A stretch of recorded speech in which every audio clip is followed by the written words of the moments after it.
Miss kita. Bilang halab team po. Hello po sa ating lahat, Kuya Earls.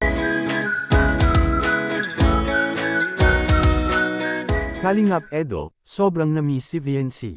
Netizen kinikilig. VNC ayaw maniwala. Yan ay sama-sama nating tutukan mamaya mga kalingap.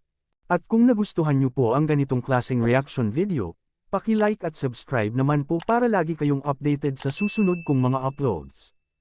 At salamat sa walang sawang pagmamahal at suporta kay Kuya Val Santos Matubang at Idol Kalingap Rab. Paalala, panoorin at tapusin ang video na ito para malaman mo kung ano ang nilalaman nito bago mag-comment. Ngayon balik tayo sa topic, kiligan to the bones ang mga supporters ng EDSI serye sa comment section sa part 24 ng EDSI serye mga kalingap.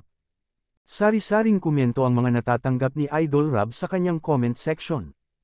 Lalo na ang ating mga kababayan na OFW, na palaging nandyan sumusuporta. At hindi lang yan mga kalingap, sponsor sa lupa ni VNC umabot na sa halagang 400,000 pesos mga kalingap. At 200 square meter ang laki sa lupa ni VNC mga kalingap. Biruin niyo po mga kalingap ang budget ni Idol Rab pala sa pabahay niya ay 500,000 pesos. Sa normal pabahay lang yan mga kalingap, ngayon dinagdagan sa halagang 250,000 pesos mga kalingap. At kung isuma total po natin mga kalingap, nagkakahalaga na ang pabahay na 750,000 pesos mga kalingap. May payo si Idol Rab ni VNC mga kalingap, dapat huwag siyang magbabago. Kung ano man nakita nila noon ni VNC, dapat hanggang ngayon walang magbabago sa kanyang ugali. Yan ang hinahanap ng mga sponsors, kagaya ni VNC mga kalingap. At sabi pa ni Idol Rab, ang pabahay ni VNC ay may 3 kwarto, yung isa para kay VNC mga kalingap. Alam niyo po ba may bulong ako sa inyo, sabi ni Idol Rab, mahalin tulad ang pabahay ni VNC ko kay Carla mga kalingap. Dapat malaki-laki, dahil marami po sila. Ngayon balik tayo sa topic, sobrang no-miss ni Idol Eds si VNC mga kalingap, hindi na mapipigilan ang nararamdaman ni Idol Eds mga kalingap. Itong si VNC naman kitang-kita sa mukha na sobrang kinikilig din.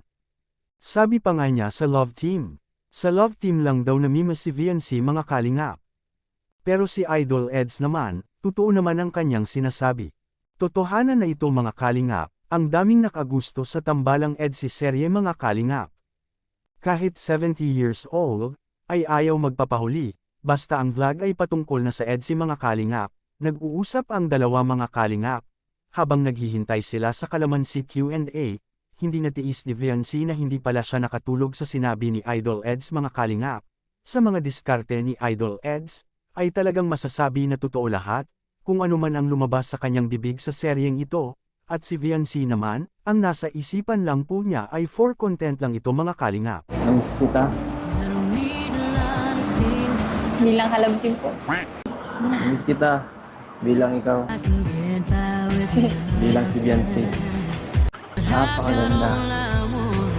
Napakabait. Ganda po ng dagat. Hanggang dito lang po muna ang ating Kalingap Kuya Earth's latest update ngayong araw mga kalingap. Sanay suportahan po natin ang mga vlog ni Idol Rab, dahil dito kinukuha ang mga gastusin. Tulad ng pabahay, weekly allowance sa mga beneficiaries, gamot at pagkain, sahod sa mga staff at iba pa. At kung nagustuhan niyo po ang ganitong klaseng reaction video, paki-like at subscribe at i-on ang notification bell para lagi kayong updated sa susunod kong mga uploads. Hanggang sa muli nating pag-reaction mga kalingap, ingat kayo palagi, to God be all the glory.